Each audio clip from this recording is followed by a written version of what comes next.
새해가 밝았지만 우리의 삶은 여전히 만만치가 않습니다. 또 외국에서 뭐 전쟁하고 있지만 또 우리나라도 안보 상황이 굉장히 엄중합니다. 그리고 경제적인 지표 좋지 않고 사건 사고도 많이 일어나고, 특히 우리의 젊은이들 어떻게 앞날을 헤쳐나가야 할지 매우 어렵고, 우리 어린이들 이 험악한 세상에서 어떻게 바르고 건강한 사람으로 성장할 수 있고 또 그렇게 키울 수 있을지 또 걱정도 많이 되고, 여러 가지 기대도 많이 되고 걱정도 많이 되는 시기입니다. 요즘에 매체를 통해서 스스로 삶을 마감하는 사람들의 이야기를 자주 듣습니다. 그러한 사람들을 보면 굉장히 안타까운 마음이고 속도 상하고, 조금만 더 견뎌주고 참았으면 어땠을까, 이제 그런 생각이 들죠. 하지만 그 본인의 삶의 입장으로 들어가 보지 못했기 때문에 우리가 함부로 남의 삶에 대해서 판단을 할 것은 아니겠지만, 모든 그러한 불행한 결정을 한 사람들의 공통점은 절망을 이기지 못했다고 하는 것입니다. 앞으로 더 살아봐야 더 나아질 건 없다, 이제 이런 것을 벗어나지를 못했던 것이죠. 이것은 일반적으로 뭐 유명인들이나 아니면 뭐 우리 같은 일반 사람들만 가지고 있는 것이 아닙니다. 이런 절망스러운 감정들은 20세기 위대한 성자라고 불리던 목회자분이 이런 고백을 하셨습니다. 여러분은 나의 삶에 기복이 없다고 생각하실지도 모르겠습니다. 그런데 여러분, 내가 늘 기쁨을 잃어버리지 않고 승리의 삶을 살고 영적으로 계속 성숙해 가는 그러한 삶을 살고 있는 것은 아닙니다. 천만의 말씀입니다. 나는 매사에 지쳐있는 내 자신을 발견하곤 합니다. 이건 저의 얘기가 아니에요. 20세기의 성자라고 불리는 어떤 목사님 얘기예요. 마음 깊이 더럽혀져 있는 자신을 보고 절망스러운 상태가 되어버린 일이 한두 번이 아닙니다. 그리고 남들이 볼 때는 성자라고 불리는 분이 이런 고백을 했고요. 20세기의 가장 위대한 설교자를 꼽으라면 스펄전 목사님을 꼽습니다. 이분도 설교 중에 이런 얘기했습니다. 나는 때때로 너무 깊은 절망과 두려움에 빠집니다. 여러분은 제발 저처럼 이런 극한 상황에 놓이는 일이 없기를 바랍니다.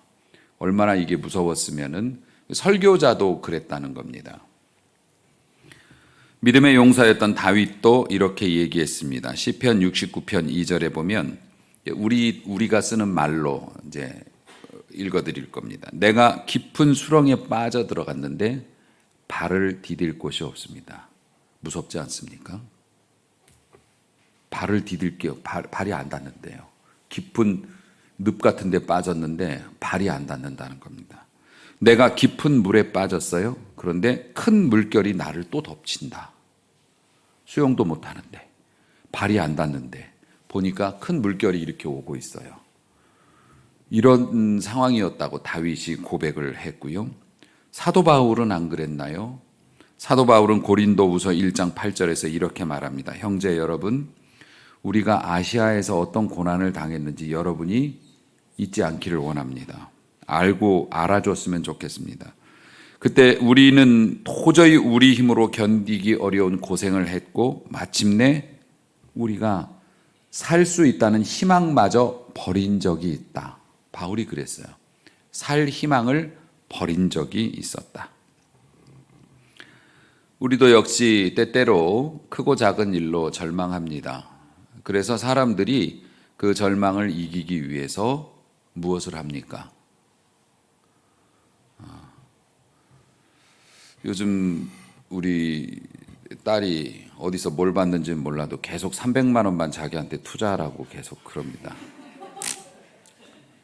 뭐 할 거냐 그러니까 로또를 사가지고 그걸로 엄마 아빠를 편안케 하겠다고. 물론 농담이죠.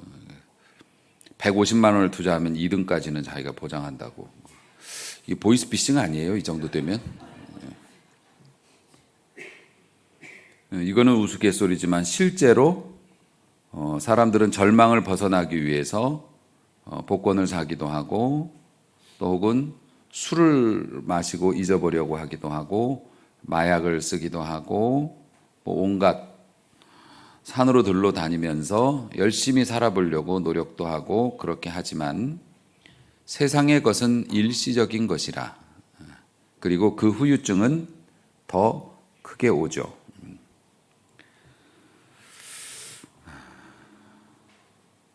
저는 오늘 이 절망의 문제를 여러분과 함께 해결받기를 원합니다. 그 절망의 문제의 완전한 해결책은 하나님께 있고 우리가 하나님을 만나는 방법은 이 하나님의 말씀을 우리의 마음으로 받아들여서 그분과 말씀으로 다시 연결되어지는 길이 있으니까요. 그래서 오늘 이 말씀을 준비했고 이 말씀은 올 한 해 우리에게 주신 말씀이고 우리 교회의 표어이기도 하고 여러분이 누려야 할 축복이기도 합니다. 절망을 이기고 살아나시기를 주의 이름으로 축복합니다. 지금으로부터 2400년 전이에요. 메소포타미아 지역에 그발이라고 하는 강이 있는데 그 강가를 거닐던 한 사람이 있었습니다. 그 사람은 포로였는데 에스겔이라고 하는 사람입니다. 그 에스겔이라는 사람이 메소포타미아 지역으로 포로로 잡혀온 겁니다.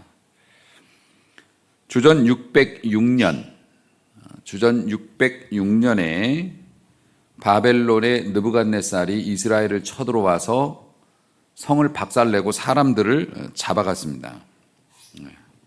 그때 잡혀간 사람 중에 제일 유명한 사람이 그러니까 바로 바벨론의 1차 침공이죠. 제일 유명한 사람이 우리가 아는 다니엘이 잡혀갔습니다. 사자굴 뭐 이거 있지 않습니까? 그리고 나서 나라를 빼앗긴 이 유대 왕국이 그 독립을 해보려고 이리저리 꼼지락꼼지락 하다가 이게 발각이 돼가지고 1차 침공 이후에 8년 후에 2차로 또 쳐들어옵니다. 2차로 쳐들어와가지고 이때는 임금님까지 잡혀갔습니다. 나라의 왕이 그 나라에 끌려갔습니다. 많은 신하들과 많은 귀족들이 다 끌려갔습니다. 정치 지도력을 와해시킨 거죠. 그런 일이 있었고 그때 끌려갔던 청년 중에 신학을 공부해서 제사장 되려고 꿈을 키우던 사람이 있었는데 그 사람이 에스겔입니다. 그러니까 젊은 사람이 나라가 망하는데 게다가 볼모로 잡혀가지고 수억 마리 그 타국까지 가가지고서 강가에서 이렇게 거닙니다. 강가에서 거닐면서 슬픔에 잠겨 있고 절망에 빠져서 5년을 그렇게 이제 세월을 보냈는데 그때 어느 날 놀라운 일이 일어나죠. 그발 강가에서 하나님께서 그를 만나 주십니다.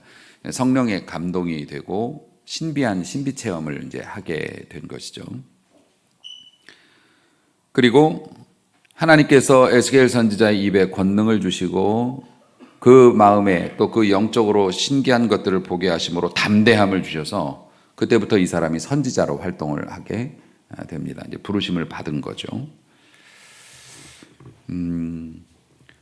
그런데 주전 587년에 얼마 지나지 않아서 3차 침공으로 예루살렘 성전도 파괴됩니다. 그리고 유다가 완전히 망해버렸습니다. 그래가지고 그발 강가에서 하나님을 체험하고 선지자로 막 열심히 복음을 전했는데 나라는 더 안 좋아졌어요. 완전히 나라가 망해버렸습니다. 그리고 절망에 빠져 있을 때, 야, 뭐 하냐? 내가 신앙생활 이렇게 열심히 하고 이렇게 열심히 복음을 전하면 뭐 하냐? 나라를 위해서 기도하면 뭐 하냐? 나라는 계속 더 나빠지고 이제는 나라가 완전히 망해버렸는데 그때 에스겔 선지자가 절망에 빠져 있을 때 하나님이 또 만나 주시면서 오늘 읽은 이 환상을 보여주십니다. 하나님의 권능으로 하나님께서 환상 중으로 어떤 골짜기를 데려가셨는데 사방으로 다니면서 자세히 살펴보니까 뼈들이 뼈들이 그 과학실에 있는 인체 해골 모형 있죠. 이제 그게 쫙 널려 있는 겁니다. 그러니까 전쟁터에서 사람이 포개어져 죽은 거죠. 막 죽은 사람 위에 또 죽고 막 쫙 골짜기에 사람이 즐비하게 죽어 나자빠진 것이 썩어서 이제 해골 뼈만 남은 그런 모습을 보여주셨습니다. 사실 시체가 많이 쌓여 있으면 우리는 그 본능적으로 무섭다고 생각하지만 또 한 가지 무슨 생각하죠? 생각을 안 하시는군요. 저 같으면 혹시 산 사람이 있지 않을까? 안 그렇습니까? 저 많은 이렇게 자빠져 있는 사람 중에 혹시라도 안 죽은 사람이 있을지도 모르겠다. 이런 생각을 하고 전 찾아볼 것 같아요. 그런데 지금 다 자빠져 있는 것들이 뭡니까? 이미 뼈예요, 뼈. 그럼 그걸 보면서 혹시 저 중에서 산 뼈가 있을까? 이렇게 생각할 수 있을까요? 아닙니다. 이건 완전한 절망이에요. 뼈를 보면서 혹시 살아있는 사람이 있을까라고 생각할 수 없다는 겁니다. 그런데 하나님께서 말씀하십니다. 인자야, 이 뼈들이 살아날 수 있다고 생각하니? 라고 묻습니다. 그럼 여러분은 뭐라고 대답을 하시겠습니까? 목사님, 아니 에스겔 선지자하고 하나님의 대화를 우리는 이렇게 관람하고 있는데 왜 자꾸 우리를 거기다 껴넣으세요? 자꾸 그러지 마시고 여러분들도 그 자리에 같이 서야죠. 이러고 관람하시는 게 아니고 하나님의 말씀은 그렇게 듣는 겁니다. 여러분도 그 자리에 같이 무대에 올라가셔야죠. 여러분도 그 자리에 섰습니다. 그래서 하나님께서 여러분에게 물으시는 거예요. 희망이 있겠느냐? 너의 지금 처해 있는 그 상황, 네가 앞으로 예상되어지는 이 상황, 너에게 희망이 있다고 보느냐? 라고 물어보면 여러분은 뭐라고 대답을 하시는 게 정답일까요? 정답이 오늘 여기 있습니다. 뭐라고 이야기합니까? 이 인자야, 이 뼈들이 능히 살겠는가? 이렇게 말씀하시니까 에스겔 선지자가 주 여호와여 주께서 아시나이다 이렇게 대답했어요. 근데 이 대답도 이제 잘해야 됩니다. 우리 여기 학생들이 있고 어린이 여러분이 있는데 엄마가 야, 너 공부했어? 어머니께서 아시나이다. 그래서 이 뭐라 그러는 게 이놈의 새끼 등짝이나 안 맞으면 다행이지. 근데 하나님 앞에서는 이게 가능해. 엄마는 전지전능이 아니잖아요. 그냥 난폭할 뿐이지 전지전능이 아닌 거예요. 스트레스 많이 받았어, 엄마도. 근데 하나님께서는 이게 전지전능이시기 때문에 주께서 아시나이다라고 하는 것은 몰라요. 하나님이 알아서 하시든지 이런 의미가 아니고 하나님께서 원하시면 할 수 있다고 전 생각합니다의 의미입니다. 이게 정확한 의미가. 희망이 있겠느냐? 하나님이 원하신다면 하실 수 있다고 생각합니다. 이렇게 고백을 했다는 겁니다. 이게 이제 에스겔의 대답이었죠. 그랬더니 4절에 보니 하나님께서 명령을 주십니다. 너희는 이 모든 뼈에게 대언하여 이르기를 이렇게 됐어요. 대언이라는 게 뭡니까? 대신 말하는 걸 대언이라고 이야기합니다. 그러니까 하나님께서 직접 하신 게 아니라 내가 너를 통해서 말하겠다. 이 대언의 은혜가 올 한 해 여러분들에게 많이 임하시길 주의 이름으로 축복합니다. 이 대언을 할 때 아버지가 자식에게 하나님의 뜻을 대언할 때 그때 아버지의 권세가 살아납니다. 여러분이 하나님의 뜻을 대언할 때 복음의 열매가 맺히기 시작하고 여러분이 하나님의 마음에 맞는 말을 할 때 대언이 될 때 여러분의 사업에도 정말 놀라운 기적 같은 역사가 일어난다는 것이죠. 그러니까 대언을 하려면 어떻게 해야 됩니까? 하나님께서 내게 뭐라 하시는지 잘 들어야지 내가 말을 할 수 있는 거지 않습니까? 똑바로 전해야 대언이지 하나님께서 말씀하시는 걸 듣고 엉뚱한 소리 하면 그건 대언이라고 말하는 게 아닙니다. 잘못된 거죠. 그건 벌 받을 일이죠. 우리가 하나님의 은혜를 바짝 받고 그 은혜를 따라서 우리가 믿음으로 소신을 가지고 말하면 이게 대언입니다. 이 대언은 역사가 일어나죠. 하나님께서 늘 잘 사용하시는 방법이 모세의 마른 막대기를 사용하십니다. 우주의 주인이신 하나님께서 그 막대기의 지시대로 움직인다는 게 말이 됩니까? 그런데 하나님께서는 마른 막대기 같은 우리를 통해서 일하기를 원하신다는 말이죠. 대언해서 뭐라고 말씀하시냐면 마른 뼈들아 여호와의 말씀을 들으라. 내가 말하고 있지만 내 뒤에는 여호와께서 계시다. 이제 이러면서 생기를 너희에게 들어가게 하리니 너희가 살아나리라 이 말씀을 주시고요. 위에 힘줄을 두고 살을 입히고 이게 구체적으로 했어요. 여러분이 이제 철사를 가지고 인형을 만들 때 그렇게 하지 않습니까? 다 채워 넣고 필요한 것들을 이렇게 다 만들고 그렇게 하죠. 그렇게 해서 대언을 했더니 7절을 보니 내가 명령을 따라 대언하니 대언할 때 소리가 나. 무슨 소리가요? 달그락 달그락 달그락 달그락. 뼈들끼리니까 서로 부딪히면 소리 날 거 아니에요. 서로 지금 그 뼈 아니야 내가 그 자리야 한번 이러고 있었겠죠. 뼈들끼리 막 달그락 달그락. 이게 무슨 환타지 영화 만화 영화의 한 장면 같아요.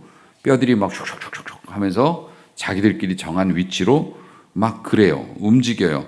이 뼈, 저 뼈가 들어맞아 뼈들이 서로 연결돼요. 8절 보니까 저는 항상 이 말씀 볼 때마다 무서워요. 뼈에 힘줄이 생기고 살이 오르고 그 위에 가죽이 덮여요. 사람의 모습으로 쫙 변하는데 생기는 없어. 뼈보다 더 무서운 게 그냥 지체죠. 표정이 있잖아. 표정이 있잖아. 이게 사람 모양으로 딱 변했는데 산 사람은 아니에요. 생기가 없어요. 그러니까 우리 신자들이 대개 그런 경우가 많습니다. 하나님께서 우리에게 여러 가지를 채워주셨는데 은혜가 없어. 은혜가 없으면 안 믿는 사람보다 더 무서울 수 있습니다. 갖춘 건 다 갖췄는데 생기가 없다는 거예요. 무섭죠. 하나님의 은혜를 많이 받아서 성령의 감동하심으로 여러분의 말과 표정과 내리는 결정, 행동이 주님에 맞는 것이 되어서 살아있는, 생기 있는, 영향력 있는 일꾼으로 쓰임 받으시기를 축복합니다. 생기는 없었는데 9절 말씀 보니까 너는 생기를 향하여 또 대언하라 이렇게 말씀하셨어요.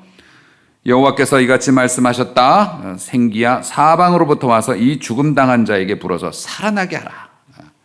그랬더니 이 사람들이 생명이 다시 그들에게로 들어감으로 일어서게 됩니다. 일어서는데 군대가 조직이 됐어요. 그 군대가 뭡니까? 이제 하나님께서 쓰시는 군대이죠. 이거 어디서 많이 봤는데 반지의 제왕에서 군대가 다시 살아나서 막 지금 오늘 이 말씀이 뭡니까? 오늘 말씀의 핵심이 백골이 살아난다는 게 아닙니다. 하나님 믿으면 시체가 살아난다 이게 아닙니다. 완전한 불가능인데 하나님이 함께 하시면 이것이 가능으로 바뀌고 가능 정도가 아니라 그냥 민간인도 아니고 군대예요. 군대. 힘과 능력을 가진 군대라고요. 하나님께서 하시면 우리가 그렇게 될 수 있고 우리의 처한 상황이 그렇게 변할 수 있다. 우리가 평생 믿음을 따라 살고 믿음 얘기를 듣지만은 사실 믿음이라는 것은 내일에 있습니다. 내일. 우리가 내일이 예정되어 있긴 하지만 내일 어떤 일이 일어날지는 진짜 아무도 모릅니다. 심지어 내가 내일 어떤 결정을 내릴지도 모릅니다. 그 순간 헷가닥해가지고 내일 어떤 일이 벌어졌는데 순간 헷가닥해가지고 엉뚱한 바보 같은 결정을 내릴 수도 있습니다. 무슨 일을 당할지 몰라요. 믿음은 항상 미지의 세계 한 발 너머에 있어요. 그렇기 때문에 우리가 하나님 앞에서 믿음 이렇게 하지만 믿음으로 산다는 게 보통 어려운 일이 아닙니다. 그리고 하나님의 축복은 믿음이라는 그릇 안에 포장되어 있기 때문에 믿음이라는 그릇 안에 담겨 있기 때문에 포장지로 쌓여 있기 때문에 우리가 지금 오늘 겪고 있는 어떤 문제가 빵 터졌고 이 문제를 해결하기 위해서 우리가 그동안 쌓아온 경륜으로 와 이거 해결하려면은 어떻게 해야 되는데 그건 내가 할 수 없는 일이야.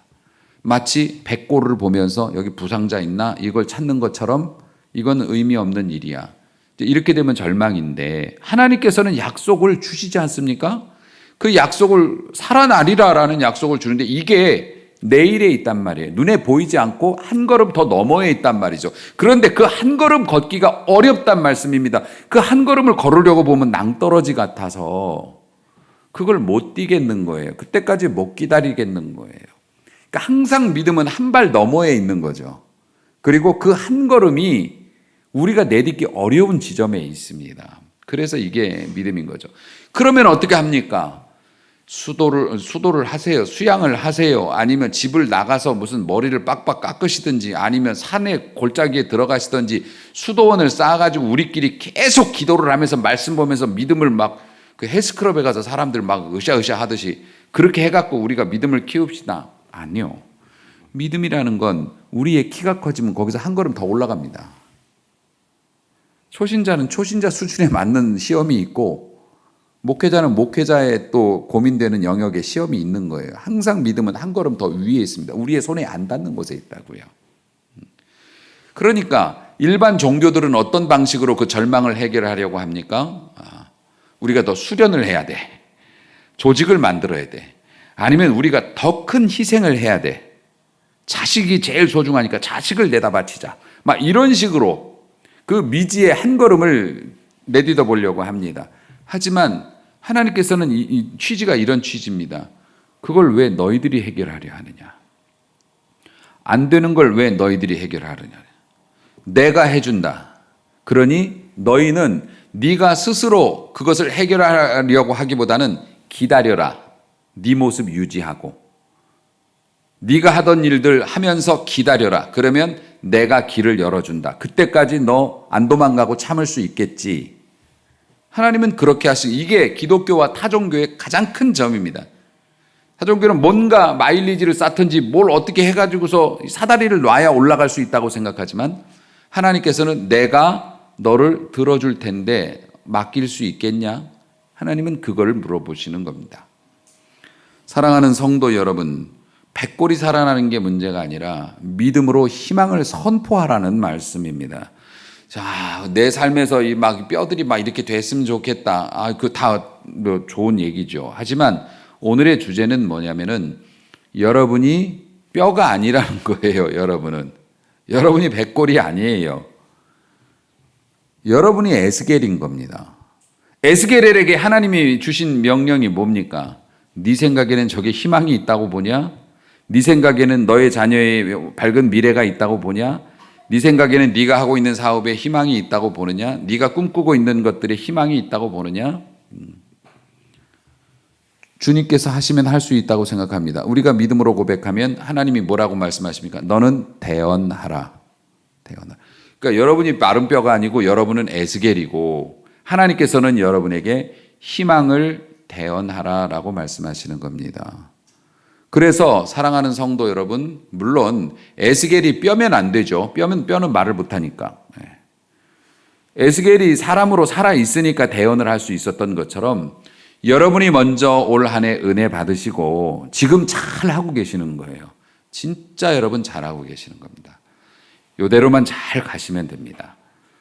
저와 함께 여러분 믿음으로 한 걸음 한 걸음 뚜벅뚜벅 걸어가면 됩니다. 적이 나타나면 기도하고 사랑으로 탁 감싸서 물리치고 또 우리가 이런 기세로 나가면 악한 것들이 물러가고 하나님의 축복이 달라붙습니다. 아멘. 네. 눈사람 뭉치는 거하고 똑같아요. 우리가 똘똘 뭉치면 달라붙습니다. 네. 사랑하는 성도 여러분, 여러분이 살아서 지금 은혜 받고 있는 사람이니까 에스겔이고 여러분이 하나님의 말씀을 대언하여 상황 속에 사람 속에 그 말씀을 전하라는 겁니다. 명령하라는 겁니다. 이게 올 한 해 여러분에게 주신 사명입니다. 고작 내 문제 하나 해결하는 게 아니라 우리의 문제는 하나님께서 해결해 주신다고 믿고 우리가 해야 할 일들을 밖을 향해서 해야 한다고 하는 것입니다. 사랑하는 성도 여러분, 어두운 삶 속에서 사람이 어두운 삶으로 들어가는 건 자기 발로 들어가는 거지만 벗어나는 건 자기 힘으로 못 벗어납니다. 정말 그래요. 자기 힘으로 못 벗어나요. 이게 영적인 어떤 간섭이 있지 않으면 절대 그게 무슨 습관이나 뭐 도박이나 아니면 뭐 그런 문제라고 해도 불성실함이나 이런 거라고 해도 절대로 애들 못 벗어납니다. 우리 애들도 마찬가지고 영적인 문제예요. 막막한 앞길, 실패한 사업, 병든 육신, 이거 다 우리 공통으로 하나씩은 다 갖고 있는 그런 문제입니다. 가난으로 서러운 거, 억울한 거.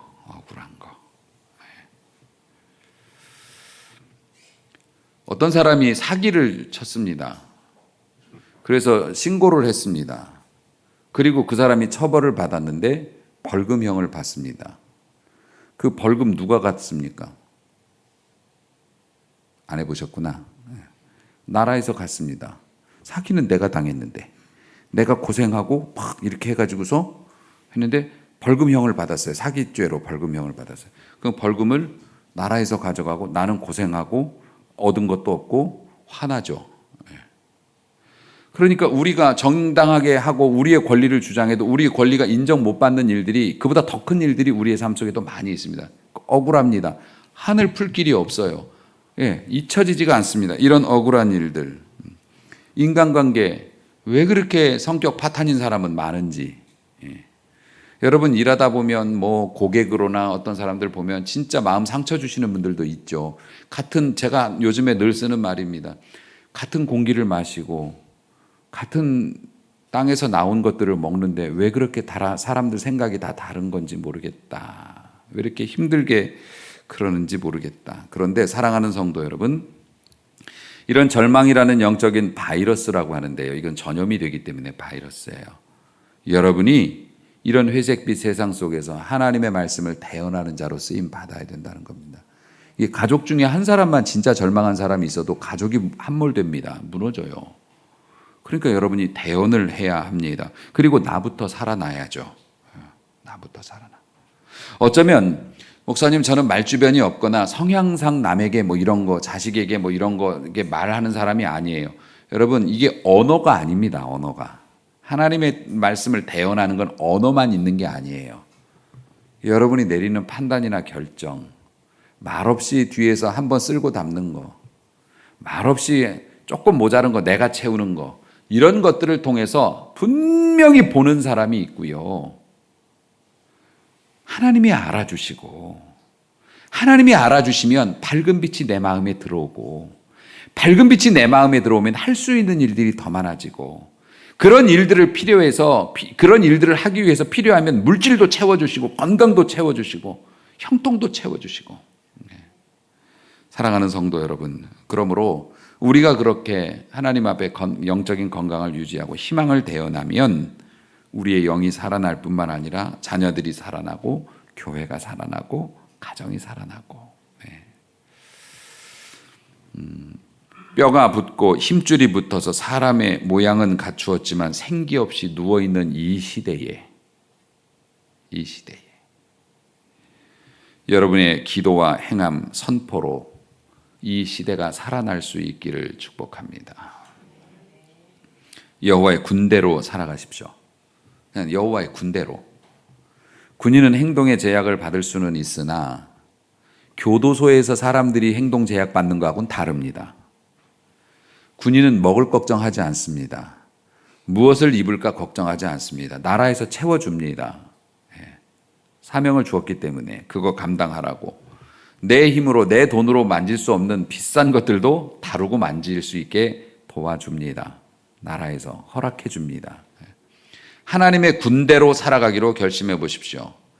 군대로 살아가게 되면 그 규율에, 하나님의 말씀에 우리가 제약을 받지만 우리가 그 말씀대로 살아갈 때 하나님께서 우리의 힘으로 절대 만져볼 수 없는 권세를, 부귀를, 영화를, 그리고 무엇보다도 군인들은 자랑스럽잖아요. 우리나라는 좀 그렇지만 뭐 외국은 그 군인들에 대한 예우가 대단하다고 하지요. 교도소에서 나온 사람하고 군대에서 나온 사람하고는 대접이 다른 것처럼 우리가 여호와의 군대로 살아가게 될 때 영적으로나 또 주변에서나 부끄럽지 않는 삶을 살아요. 그것만 해도 우리 인생 좋은 거 아닙니까? 사랑하는 성도 여러분, 당당하고 명예로운 그리스도인, 그리고 내가 살아 죽은 뼈와 같이, 마른 뼈와 같이 널브러져 있는 이 세상과 우리 사랑하는 사람들에게 하나님을 대언하여서 생기를 명할 수 있는 그런 사람으로 우리 교회와 우리 성도들이 쓰임 받기를 원하고, 이렇게 살아나는 모든 은혜가 우리 성도님들과 사랑하는 가정에 다 나타나실 수 있기를 주님의 이름으로 축복합니다. 기도합니다.